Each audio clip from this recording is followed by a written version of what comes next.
രാത്രി കാര്യമായി എന്തോ ആലോചിച്ച് ഗാർഡനിലിരിക്കുന്ന ആദ്യം കണ്ടുകൊണ്ടാണ് രുദ്രൻ അവനടുത്തേക്ക് ചെല്ലുന്നത്.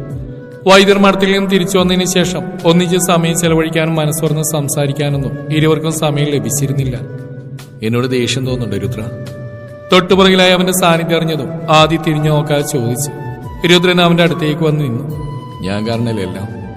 അങ്ങനെയെങ്കിൽ ഞാനും അതിനെല്ലാം കാരണക്കാരനാവില്ലേ? പ്രണയിച്ച് നീ മാത്രമായിരുന്നില്ലല്ലോ ആദി. രുദ്രൻ പറഞ്ഞു നിർത്തിയതും ആദ്യം അവൻ അത്ഭുതത്തോടെ നോക്കി. ഇങ്ങനെയൊരു തുറന്നു പറച്ചിൽ അവൻ പ്രതീക്ഷിച്ചിരുന്നില്ല. ഇഷ്ടമാണെന്ന് അറിയാമെങ്കിൽ പോലും ആദ്യമായിട്ടാണ് അവന്റെ നാവിൽ നിന്ന് അത് കേൾക്കുന്നത്. അതിന്റെ ഒരു കൗതുകം, സന്തോഷം. നിനക്ക് പ്രശ്നമില്ലേ രുദ്ര? നമ്മളിങ്ങനെ എല്ലാവർക്കും മുമ്പിൽ? എനിക്കെന്റെ അപ്പുവിന്റെ സമ്മതം മാത്രം മതിയായിരുന്നു ആദി. എന്റെ അപ്പയും അമ്മയും അൻഷും സൂര്യയെല്ലാം ആദ്യമേ മനസ്സുകൊണ്ട് എന്നെ എന്റെ പ്രണയത്തെ അംഗീകരിച്ചവരായിരുന്നു. ഇനി അറിയാനുള്ളതും അനുവാദം തരേണ്ടിയിരുന്നു അവളായിരുന്നു. ഒരു ഉറുമ്പിനെ പോലും നോവിക്കാത്ത എന്റെ കുഞ്ഞിന് അവളുടെ ഏട്ടനെ വേദനിപ്പിക്കാൻ കഴിയുമെന്ന് നിനക്ക് തോന്നുന്നുണ്ടോ? അതിനപ്പുറം ആരെയും ഒന്നിനെയും രുദ്രാംശി കൺസിഡർ ചെയ്യുന്നില്ല. സമൂഹം എന്തു പറയുന്നു, ചിന്തിക്കുന്നു എന്ന് നോക്കാൻ അവരെ പേടിച്ചല്ല ഞാൻ ജീവിക്കുന്നത്. ബാക്കി നിനക്ക് തീരുമാനിക്കാം. ഇത്രയും വർഷങ്ങൾ രുദ്രൻ കാത്തിരുന്നത് നിനക്ക് വേണ്ടിയാ. മരിച്ചുപോയെന്ന് എല്ലാവരും പറയുമ്പോഴും എവിടെ ഒരു പ്രതീക്ഷയുണ്ടായിരുന്നു.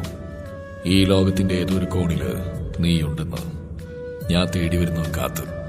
രുദ്രൻ പറഞ്ഞു പൂർത്തിയാക്കുന്നതിന് മുമ്പേ ആദ്യം അവൻ ഇറുകെ പുണർന്നു. ആദ്യം ഒന്ന് പകച്ചുപോയവൻ പിന്നെ ഒരു ചിരിയോടെ അവനെ ചേർത്ത് പിടിച്ചു.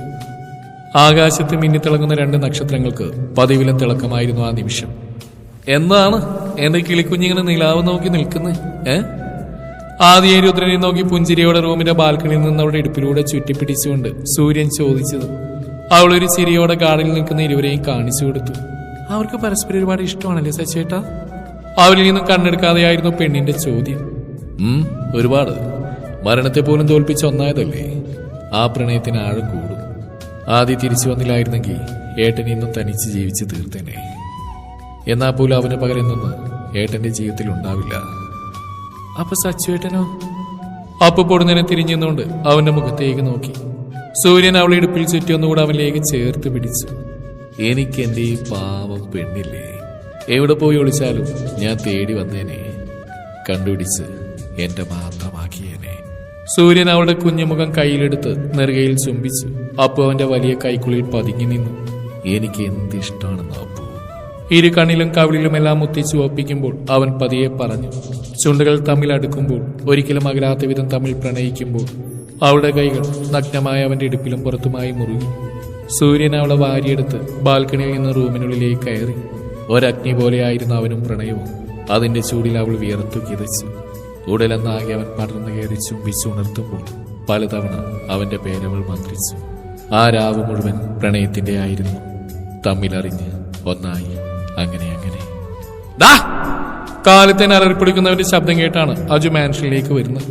സോഫയിൽ പ്ലാസ്റ്ററിട്ട് കാലു നീട്ടിവെച്ച് ഫോണിൽ കുത്തിക്കൊണ്ടിരിക്കുന്നവനെയും അവനരികിലായി തലയും കുമ്പിട്ട് നിൽക്കുന്നവനെയും കാണെ അജുവിന് കാര്യം മനസ്സിലായി. നിനക്കാ ചെക്കനെ ചീത്ത വിളിച്ചില്ലെങ്കിൽ ഒരു ദിവസം പോലും സമാധാനം കിട്ടില്ലടാ. അജു ചോദിച്ചുകൊണ്ട് തന്നെ അവന്റെ അടുത്തേക്ക് ചെന്നു. അൻഷ അവനെ പുച്ഛിച്ചു വിട്ടു. ഇന്നെന്താ പ്രശ്നം? തലയും കുമ്പിട്ട് നിൽക്കുന്ന കുഞ്ഞുമോന്റെ അടുത്ത് എന്നവൻ ചോദിച്ചു. ചെക്കൻ അറിയില്ലെന്ന പോലെ ചുമലനക്ക് കാണിച്ചു. എന്താ ക്യാപ്റ്റൻ നിന്റെ പ്രശ്നം? അജു സമാധാനപരമായി ചോദിച്ചുകൊണ്ട് അവനെതിരെയുള്ള സോഫയിൽ ചെന്നിരുന്നു. അജുവിന്റെ നോട്ടവും ചോദ്യമെല്ലാം തനിക്ക് നേരെയാണെന്ന് അറിഞ്ഞുകൊണ്ട് തന്നെ അൻഷു ഫോണിൽ നിന്ന് മുഖമുയർത്തിയതേയില്ല. കാര്യമൊന്നും ഉണ്ടായിട്ടല്ല. എഴുന്നേറ്റ് വന്നിട്ട് ഈ നേരായിട്ടും അവനെ കാണാതായത് വിളിച്ചു നോക്കിയതാണ്. അതിപ്പോ പറയാൻ പറ്റില്ലല്ലോ. പറഞ്ഞാൽ മുന്നിലിരിക്കുന്ന തുരപ്പൻ കളിയാക്കി കൊല്ലുമെന്ന് ഉറപ്പാണ്. അല്ല, നീ എന്താ ഇവിടെ? ഇന്നലെ രാത്രിയല്ലേ നീ ഇവിടുന്ന് പോയത്? അൻഷു വിഷയം മാറ്റാൻ ഒരു കാരണം കിട്ടിയ പോലെ അവനെ കൂർപ്പിച്ചു നോക്കി. ആ ഒരു ചോദ്യത്തിൽ തന്നെ അജു നന്നായിട്ടൊന്ന് വിളിച്ചു കാണിച്ചു. അത് പിന്നെ ഞാൻ അവരുടെ തീരുമാനം അറിയാമെന്നാ. ആരുടെ? അൻഷിന്റെ കണ്ണൊന്ന് കുറുകി. ആനിന്റെ ഈഷാനിയുടെ കുഞ്ഞുമണി പറഞ്ഞു. അവരാലോചിച്ചെന്ന് മറുപടി അറിയുന്നു. അതിനുവേണ്ടിയാണോടാ കോഴി കൂന്നതിന് മുന്നേ നിന്നെ ഇങ്ങോട്ട് കെട്ടിയെടുത്തേ? അതുകൊണ്ട് നീ ചെക്കനെ വിട്ടിട്ട് പീഡിപ്പിക്കുന്ന എനിക്ക് കാണാൻ പറ്റി. പീഡനോ? കുഞ്ഞുമോൻ കണ്ണു വീഴ്ചോണ്ട് അവനെ നോക്കി. അതേടാ, ഗാർഹിക പീഡനം. ഒരു കാര്യമില്ലാതല്ലേ ഇവ നിന്നോട് കിടന്ന് അലറുന്നേ. അതൊക്കെ ഈ പീഡനത്തിൽ പെടുടാ. അവന്റെ ചളിയിട്ടിക്കാ പോയിട്ട് ചായ എടുത്തിട്ട് വേടാ. വാ തുറന്ന പൊട്ടത്തരം മാത്രമേ പറയൂ. അത് കേട്ട് പഠിച്ച് ഉള്ള വിവരം കൂടി കളയണ്ട. അജുവിന്റെ വധം തുടർന്നു. അൻഷു കുഞ്ഞുമോനോടൊന്ന് ഓടിച്ചു വിട്ടു. പാവല്ലേടാ, എന്തിനാ നീ അവനെങ്ങനെ കഷ്ടപ്പെടുത്തുന്നേ? കുഞ്ഞുമോൻ പോയത് അജു അൻഷിനെ നേരെ തിരിഞ്ഞു. അൻഷ അതിന് മറുപടിയായി പതിയെ പുഞ്ചിരിച്ചതേയുള്ളൂ. അല്ല, അവരുടെ മറുപടി ഇട്ട് ആയുഷിനാക്കിക്കില്ലാതെ ശുഷ്കാന്തി നിനക്കെന്തിനാ? എന്നാലല്ലേ എനിക്കെന്റെ ഗൗരിയെ കെട്ടാൻ പറ്റൂ. പിന്നെ എന്റെ സൂര്യയും കുഞ്ഞുമണിയൊന്നും കൂടുതൽ അതൊരു രസമില്ല. കല്യാണം കഴിഞ്ഞാൽ മാത്രല്ലേ ആ ചെകുത്താൻ എന്നോട് നിർത്തും. അവൻ എന്നോട് സ്നേഹമില്ലെങ്കിലേ എനിക്കങ്ങനെയൊന്നുമില്ല. ഇല്ലാത്ത കണ്ണീര് തുടച്ചുകൊണ്ട് പറയുന്നവൻ അൻഷു പല്ലടിച്ച് നോക്കി. സൂര്യ കേൾക്കണ്ട, ഇപ്പൊ തൂക്കിയെടുത്ത് വെളിക്കളയും. ആ അതും ശരിയാ. അപ്പോഴേക്കും കുഞ്ഞുമോ രണ്ടുപേർക്കുള്ള ചായയും കൊണ്ട് അവിടേക്ക് വന്നു. അവ നീട്ടിയ ട്രേയിൽ നിന്നൊരു കപ്പെടുക്കുന്നതിനിടെ അൻഷി തിരക്കി. കുടിച്ചു, സത്യമായിട്ടും കുടിച്ചു. അൻഷിന്റെ നോട്ടം കെടുത്തും കുഞ്ഞുമോ വീണ്ടും പറഞ്ഞു. അജു രണ്ടുപേരെ ഒരു ചിരിയോടെ നോക്കിയിരുന്ന് ചായ കുടിച്ചു. കുറച്ചു സമയത്തിനുള്ളിൽ തന്നെ എല്ലാവരും എഴുന്നേറ്റ് ഫ്രഷായി വന്നിരുന്നു. ഒരുമിച്ച് ബ്രേക്ക്ഫാസ്റ്റ് എല്ലാം കഴിച്ചു കഴിഞ്ഞതും ഇഷുവിനോടും അനുവിനോടും രുദ്രനും സൂര്യയും അവരുടെ തീരുമാനം എന്താണെന്ന് തിരക്കി. അപ്പുവിനും അജുവിനാണ് കാര്യം അറിയാനായി കൂടുതൽ തിടുക്കം. തീരുമാനം എന്തായാലും രണ്ടാളും ധൈര്യമായിട്ട് പറഞ്ഞോളൂ.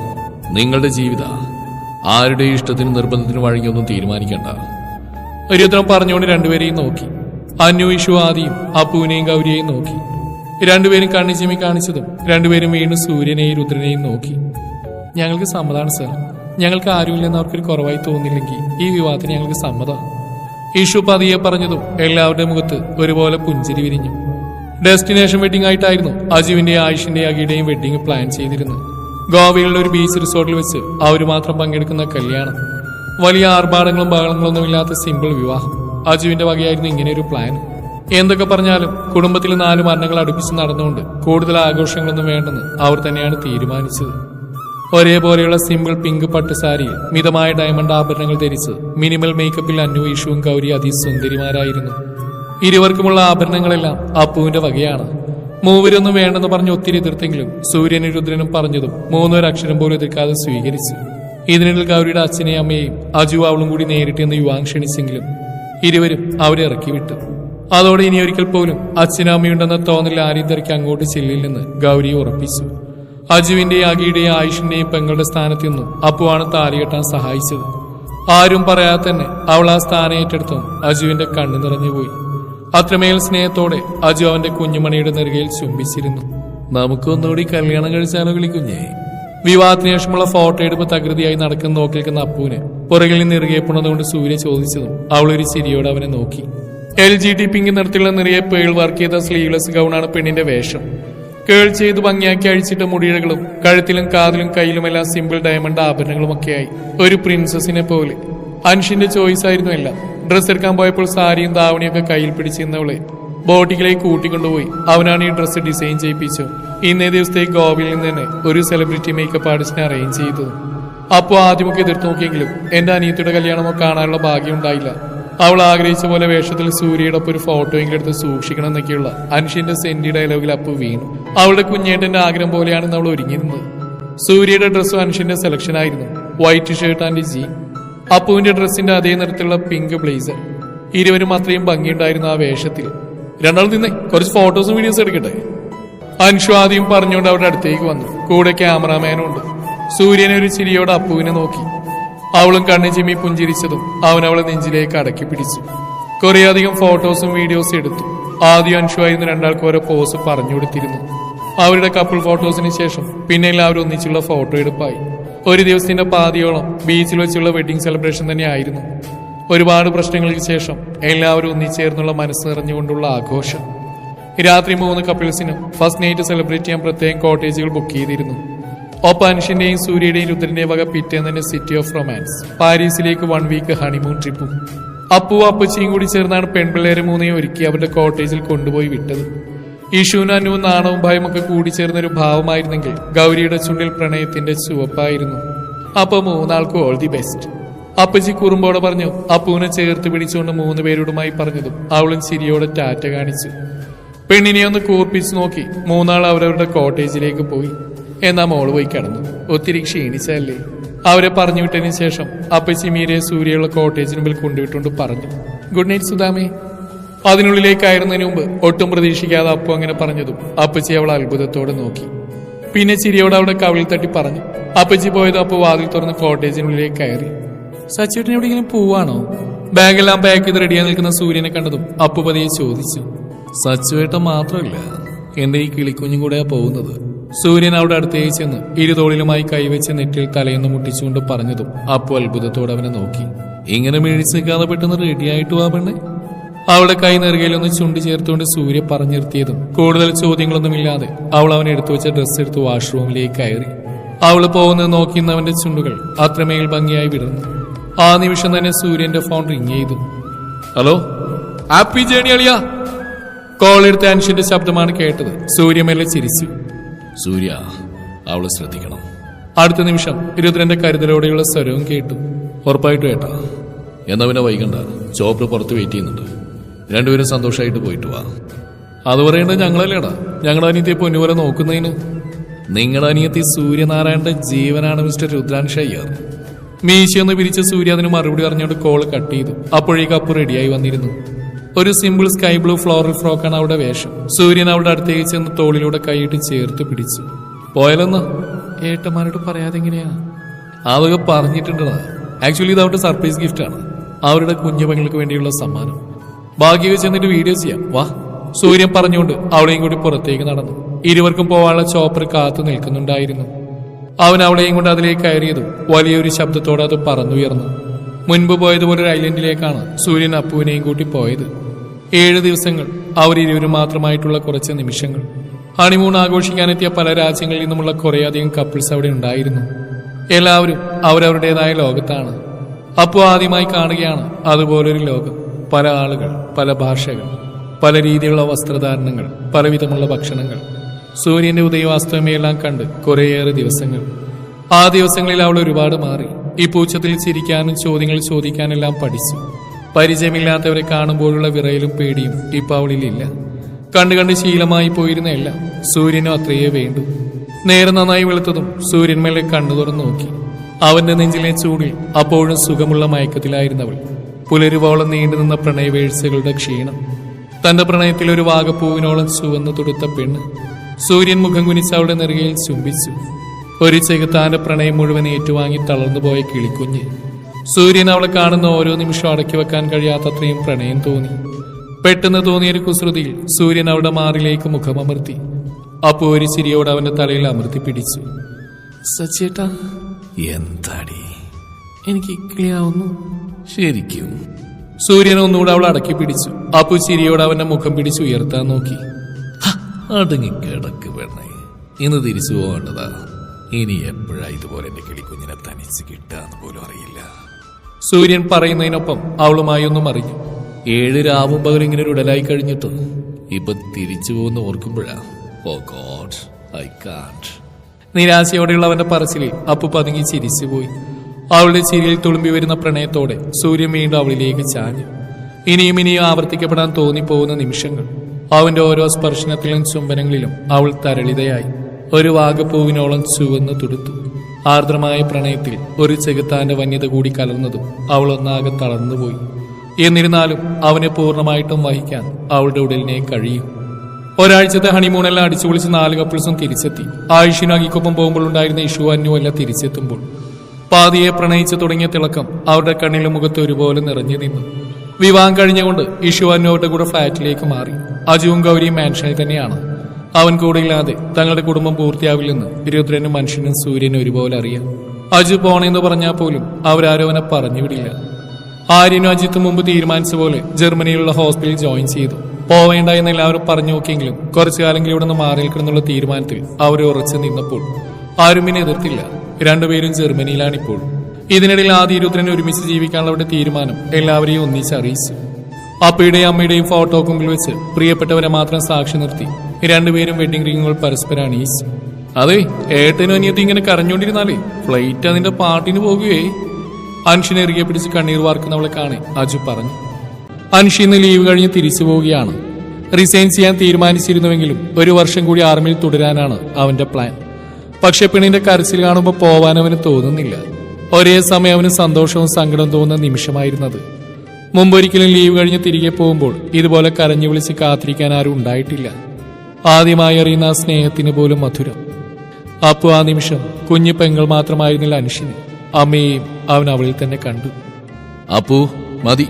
എത്ര നേരം ഇത് ഇങ്ങനെ കരഞ്ഞു വിളിച്ചിട്ടാണോ അവനെ യാത്രയാക്കുന്നത്? ആങ്ങളെയും പെങ്ങളും ഈ അടുത്തൊന്നും കരച്ചിൽ നിർത്തുന്നില്ലെന്ന് കണ്ടതും സൂര്യൻ അവർക്കടുത്തേക്ക് ചെന്ന് ഗൗരവത്തോടെ പറഞ്ഞു. കണ്ണൊക്കെ തുടച്ച് അപ്പു അവനെ നോക്കിയെങ്കിലും വീണ്ടും അവ അനുസരണയില്ലാതെ നിറയുന്ന കാണെ സൂര്യനൊന്ന് നിശ്വസിച്ചു പോയി. മതി എന്റെ കിളിക്കുഞ്ഞ്. ഇവൻ അങ്ങ് അന്റാർട്ടിക്കയിലേക്കൊന്നല്ലല്ലോ പോകുന്നേ, ആസാമിലേക്കല്ലേ. അവനല്ലേ ലീവ് കിട്ടാൻ പ്രയാസമുള്ളൂ. നിനക്ക് നിന്റെ കുഞ്ഞേട്ടനെ കാണുന്ന എപ്പോ തോന്നുന്നു ആ നിമിഷം നിന്നെ ഞാൻ കൊണ്ടുപോവാം. അതുകൊണ്ട് ഇനിയെങ്കിലും കരച്ചിൽ നിർത്തി അവന് സന്തോഷത്തോടെ യാത്രയാക്ക്. സൂര്യൻ അവളുടെ കണ്ണൊക്കെ തുടച്ചു കൊടുത്ത് സ്നേഹത്തോടെ പറഞ്ഞതും അപ്പു ഉറപ്പാണ് എന്നപോലെ അവനെ നോക്കി. ഉറപ്പായും കൊണ്ടുപോകും. ആ ഇനിയിപ്പോ ഇവന് തിരക്കായ കുഞ്ഞുമണിയെ ഏട്ടം കൊണ്ടുപോയി കാണിക്കും പോരെ. അജു കൂടി ഉറപ്പ് പറഞ്ഞു. അപ്പു കണ്ണൊക്കെ തുടച്ചുകൊണ്ട് അനുഷിനെ നോക്കി. നമ്മുടെ അപ്പയുടെ ഏറ്റവും വലിയ ആഗ്രഹങ്ങളൊന്നായിരുന്നു എന്നെ ഒരു സോൾജിയറാക്കാന്നുള്ളത്. നമ്മുടെ അപ്പ പാവല്ലേ, ആ ആഗ്രഹേട്ടൻ സാധിച്ചു കൊടുക്കണ്ടേ? അനുഷ അവിടെ നെറുകയിൽ പതിയെ ചുണ്ടി ചേർത്തുകൊണ്ട് ചോദിച്ചു. അപ്പു നിറഞ്ഞ കണ്ണുകളോടെ വേണമെന്ന് തലയാട്ടി. ഏട്ടൻ പോയിട്ട് വരാം, സന്തോഷമായിട്ടിരിക്കും. ഒരിക്കൽ കൂടി അവളോട് യാത്ര പറഞ്ഞുകൊണ്ട് അവൻ രുദ്രനെ നോക്കി. അപ്പയാണ് മുന്നിൽ നിൽക്കുന്നതെന്ന് തോന്നി അനുഷിന്. ഏട്ടന്റെ കാലിൽ തൊട്ടവൻ അനുഗ്രഹം വാങ്ങിച്ചതും രുദ്രൻ അവനെ ചേർത്ത് പിടിച്ച് തോളിൽ തട്ടി. പോയിട്ട് വരാടാ എന്റെ മോള് നീ. സൂര്യന്റെ അടുത്തെത്തിയതും ഒരേട്ടന്റെ ആദ്യയോട് അനുഷു പറഞ്ഞുപോയി. സൂര്യൻ ചിരിയോടെ കണ്ണി ചിമ്മിക്കൊണ്ട് അവനെ പുണർന്നു മാറി. ഞാൻ പോയാ പിന്നെ നിന്നോട് കുശുമ്പൂത്താൻ ആരും ഉണ്ടാവില്ല. അജുവിന്റെ അടുത്തെത്തിയതും അനുഷി തിരിച്ച് ഒടിയോടെ പറഞ്ഞു. അടുത്ത നിമിഷം അജു അവന് ഇറുകെ പുണർന്നു. ഞാൻ നിന്റെ ഈ മോന്തോത്തിരി മിസ് ചെയ്യും ക്യാപ്റ്റ. പറയുമ്പോൾ അജുവിന്റെ കണ്ണ് നിറഞ്ഞു. അനുഷി ഒരു ചിരിയോടെ അവനെ ചേർത്ത് പിടിച്ചു. ആദിയോടും ഗൗരിയോടും യാത്ര പറഞ്ഞുകൊണ്ട് അനുഷി കുഞ്ഞുമോന്റെ അടുത്തെത്തി. സങ്കടം കൊണ്ട് വിങ്ങി നിൽക്കുന്നവനെ കാണെ അനുഷിന്റെ ചുണ്ടിൽ ഒരു പുഞ്ചിരി വിരിഞ്ഞു. ക്യാപ്റ്റൻ അയാൻ ശ്വാസദേവയർക്ക് ഒരു റിലേഷൻഷിപ്പിന് താല്പര്യമില്ല, വേറൊന്നുമല്ല. ജീവന്റെ കാര്യത്തിൽ യാതൊരു ഉറപ്പും പറയാൻ കഴിയാത്ത ഞാൻ എല്ലാം അറിഞ്ഞുകൊണ്ട് എനിക്ക് വേണ്ടി ഒരാളോട് കാത്തിരിക്കാൻ പറയാൻ വയ്യ. അനുഷിന്റെ തുറന്ന പറച്ചിൽ കേട്ടതും കുഞ്ഞുമോന്റെ കണ്ണുകൾ നിറഞ്ഞു. പക്ഷെ ആ ഉത്തരവാദിത്തങ്ങളെല്ലാം അവസാനിപ്പിച്ച് ഞാൻ തിരിച്ചു വരും ഡിയർ സോൾമേറ്റ്. അനുഷരി ചിരിയോട് അവന്റെ കണ്ണുനീര് തട്ടിത്തെറിപ്പിച്ചുകൊണ്ട് പറഞ്ഞതും അത്രയും നേരം സങ്കടം കൊണ്ട് വിങ്ങുന്നവന്റെ കണ്ണുമുഖവും ഒരുപോലെ വിടർന്നു. സാത്താനെ! വിശ്വസിക്കാനാവാതെ അവനെ വിളിക്കുമ്പോൾ രണ്ട് കണ്ണും ചിമ്മി കാണിച്ചൊരു ചിരിയോടെ അനുഷ അവന്റെ ബാഗ് എടുത്ത് ചുമലിലിട്ട് പുറത്തേക്ക് നടന്നു. കുറച്ചു ദിവസങ്ങൾക്ക് ശേഷമുള്ളൊരു പകൽ. തനിക്കൊരു വിസിറ്ററുണ്ട്. സെല്ലിനുള്ളിൽ കാര്യമായിട്ടുള്ള ആലോചനകൾ മുഴുകിയിരുന്ന സത്യ ഒട്ടൊരു ഞെട്ടലോടെ ആ പോലീസുകാരനെ നോക്കി. പാടോ. സെല്ല് തുറന്നുകൊടുത്തുകൊണ്ട് പോലീസുകാരൻ പറഞ്ഞതും സത്യ ആരായിരിക്കുമെന്നൊരു ചിന്തയോടെ എഴുന്നേറ്റ് പുറത്തേക്ക് നടന്നു. അടുത്തേക്ക് ചെല്ലുമ്പോഴും ദൂരെയായി നിൽക്കുന്ന രണ്ടുപേരെ കാണെ സത്യയുടെ കണ്ണുകൾ നിറഞ്ഞു. ഒരു ഗ്രില്ലിനപ്പുറം നിൽക്കുന്ന സൂര്യനെയും അപ്പുവിനെയും കാണെ അയാളുടെ ഉള്ളിൽ സന്തോഷം അതിന്റെ സീമകൾ മറികടന്നുയർന്നു. അച്ഛാ. സൂര്യൻ അടുത്തേക്ക് വന്ന് വിളിച്ചതും സത്യ കണ്ണുകൾ അമർത്തി തുടച്ചുകൊണ്ട് ഇരുവരെയും നോക്കി. രണ്ടുപേർക്കും സുഖമല്ലേ? അതെ സാർ. തിരിച്ചൊരു വിശേഷം ധരിക്കുന്നതിൽ യാതൊരു പ്രസക്തിയില്ലെന്ന് അറിയാവുന്നതുകൊണ്ട് സൂര്യൻ ആ രണ്ടു വാക്കിൽ തന്നെ മറുപടി ഒതുക്കി. സത്യയുടെ നോട്ടം സൂര്യയിൽ നിന്നും അവനരികിലായി പതുങ്ങി തന്നെ നോക്കുന്നവളിലായി. തന്റെ സാറിന്റെ പൊന്നുമോള് അയാളുടെ കണ്ണുകൾ നിറഞ്ഞു. മോളെന്തോന്നും മിണ്ടാത്തേ, അറിയോ എന്നെ? ഒത്തിരി സ്നേഹത്തോടെയുള്ള സത്യയുടെ ചോദ്യം. അപ്പു പതിയെ പുഞ്ചിരിച്ചു. അച്ഛൻ. നേരത്തെ ഒരു പുഞ്ചിരിയോടെയുള്ള അവളുടെ മറുപടി കേട്ടതും സത്യയുടെ ഹൃദയം നിറഞ്ഞു. ഇനി ഈ ജന്മം മറ്റൊന്നും നേടാനില്ലാത്ത പോലെ അയാളുടെ ഉള്ളം വിങ്ങി. സൂര്യൻ അത്രമേൽ പ്രണയത്തോടെ തന്റെ കിളിക്കുഞ്ഞിനെ കയ്യിൽ ഒതുക്കി പിടിച്ചുപോയി. ഇത്തവണ അച്ഛനെ കാണാൻ ഒപ്പം വന്നെന്നവൾക്ക് വല്ലാത്ത വാശി. അതാ കൂട്ടിയിട്ട് വന്നത്. സൂര്യൻ ചിരിയോടെ പറഞ്ഞതും സത്യ വാത്സല്യത്തോടെ അവളെ നോക്കി. അടുത്ത നിമിഷം അപ്പു അയാളുടെ കാലിൽ തൊട്ട് അനുഗ്രഹം വാങ്ങിച്ചു. സൂര്യനൊപ്പം സത്യയൊന്ന് പകച്ചുപോയി. എന്താ മോളെ ഈ കാണിക്കുന്നത്? എന്റെ കുഞ്ഞ് ഈ പാപിയുടെ കാലിൽ തൊടാനുള്ള പുണ്യമൊന്നും ഞാൻ ഈ ജന്മം ചെയ്തിട്ടില്ല. അങ്ങേയറ്റം വിഷമത്തോടെ സത്യ പറഞ്ഞതും അപ്പോ അതിനുള്ള മറുപടിയൊന്നും പറയാതെ ഗ്രില്ലിന് മുകളിലൂടെ അയാളുടെ വിരലിൽ പതിയെ പിടിച്ചു. സമയം കഴിഞ്ഞു. പോലീസുകാരൻ വന്ന് പറഞ്ഞതും കൂടുതൽ സംസാരങ്ങൾക്കൊന്നും നിൽക്കാതെ ഇരുവരും സത്യയോട് യാത്ര പറഞ്ഞിറങ്ങി. നിറഞ്ഞ മനസ്സോടെ ഉള്ളുകൊണ്ട് അവരെ സത്യ അനുഗ്രഹിച്ചു. എന്തുപറ്റിയപ്പൂ? ജയിലിൽ നിന്നും പുറത്തേക്കിറങ്ങി കാറിനടുത്തേക്ക് നടക്കും വഴി തളർച്ചയോടെ നെഞ്ചിലേക്ക് ചാഞ്ഞവൾ അടക്കി പിടിച്ചുകൊണ്ട് സൂര്യൻ ചോദിച്ചു. അപ്പു? തല ചുറ്റുന്നു. പറയുന്നതിനൊപ്പം ബോധം പറഞ്ഞുകൊണ്ട് അവന്റെ കയ്യിലേക്ക് ഉഴഞ്ഞു വീണു. അപ്പുയുടെ സൂര്യ, മോൾക്കെന്താ പറ്റിയേ? വെപ്രാളത്തോടെ ഓടി വന്നുകൊണ്ടായിരുന്നു രുദ്രന്റെ ചോദ്യം. ആദ്യ അജു അവനൊപ്പം വന്നിട്ടുണ്ട്. പേടിക്കാനൊന്നുമില്ല, അച്ഛനെ കണ്ടിറങ്ങിയതായിട്ടാ. പെട്ടെന്ന് തലേന്ന് ഇറങ്ങി, ഇപ്പൊ ട്രിപ്പിട്ടിരിക്കുക. സൂര്യൻ പറഞ്ഞതും രുദ്രൻ അവൾക്കടുത്തേക്ക് ഇരുന്നു. കണ്ണുകളടച്ച് കിടക്കുന്നവരുടെ നെറുകയിൽ പതിയെ ഒന്ന് തലോടി രുദ്രൻ. അവൾക്കൊന്ന് വയ്യെന്ന് പറയുമ്പോൾ ഇന്നും നെഞ്ചിലൊരു പിടച്ചിലാണ്, വെപ്രാളമാണ്. ഒരുപക്ഷെ ഈ ലോകത്ത് മറ്റൊന്നിനും രുദ്രനെ ഇങ്ങനെ തളർത്താനാവില്ല. 4 പേര് അവൾക്ക് ചുറ്റുമായിരുന്ന സമയം തന്നെ പെർമിഷൻ ചോദിച്ചുകൊണ്ട് ഡ്യൂട്ടി ഡോക്ടർ അകത്തേക്ക് വന്നു. ഹോസ്പിറ്റലിന്റെ ഓണേഴ്സ് ആയതുകൊണ്ടാണ് ഈ ബഹുമാനം. Good afternoon. എല്ലാവരെയും നോക്കി ഒരുപോലെ ഡോക്ടർ വിഷ് ചെയ്തു. മാമിന് കുഴപ്പമൊന്നുമില്ല സാർ, ഈ ട്രിപ്പ് കഴിഞ്ഞാൽ പോവാം. പിന്നെ ഒരു ഗുഡ് ന്യൂസ് കൂടി ഉണ്ട്. She is carry. ഡോക്ടർ ഒരു ചിരിയോടെ പറഞ്ഞു. സൂര്യൻ ഞെട്ടലോടെ അവരെ നോക്കി. ബാക്കി 3 പേര് അവനെയും. 2 വീക്സിന്റെ വളർച്ചയുണ്ട് ബേബിക്ക്. അതിന്റെ തളർച്ചയും ക്ഷീണമാണ്. എന്നാലും സാർ പോകുന്നതിന് മുമ്പ് രാഗിണി മാമിനെ കൺസൾട്ട് ചെയ്തോളൂ. ഡോക്ടർ അത്രയും പറഞ്ഞു പോയിട്ടും സൂര്യൻ അതേ നിൽപ്പാണ്. കൺഗ്രാറ്റ്സ് മാൻ, അങ്ങനെ നീ ഒരു അച്ഛനാവാൻ പോകുന്നു. അജു അവനെ തട്ടി വിളിച്ചൊന്ന് പുണർന്നുകൊണ്ട് പറഞ്ഞത്. സൂര്യനും ചിരിയോടെ അവരെ നോക്കി. അവന്റെ കണ്ണ് നിറഞ്ഞിരുന്നു. എന്നാലും ചുണ്ടുകൾ പുഞ്ചിരിച്ചു. കൺഗ്രാറ്റ്സ് ഡാ. ആദ്യ രുദ്രനും കൂടി അവൻ അത്രയും സന്തോഷത്തോടെ വിഷ് ചെയ്തു. അപ്പോഴേക്കും അപ്പവും കണ്ണിറുന്നവരെ നോക്കി.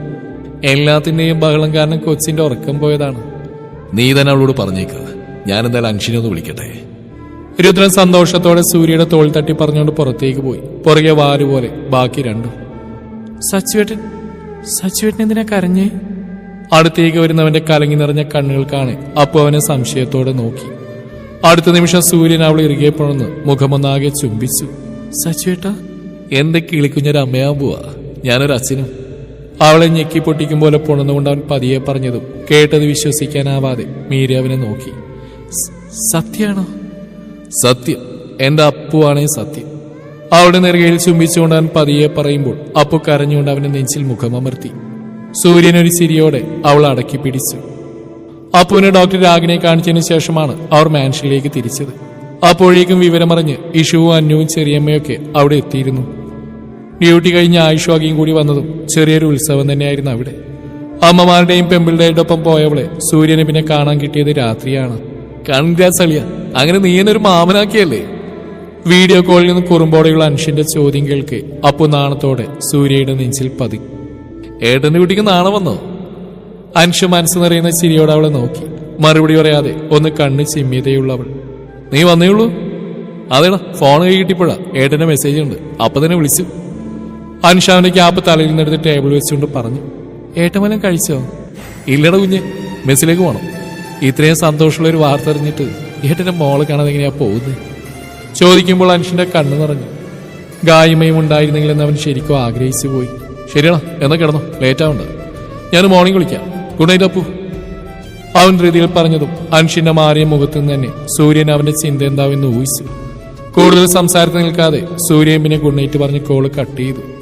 അമ്മമാരെ ഓർത്തോ? അപ്പു പതിയെ ചോദിച്ചുകൊണ്ട് സൂര്യനെ നോക്കിയതും തെല്ലൊരു അത്ഭുതത്തോടെ അവന്റെ നോട്ട് വാവിളിലായി. എന്റെ കിളിക്കുഞ്ഞ് അവരെ ഓർത്തോ?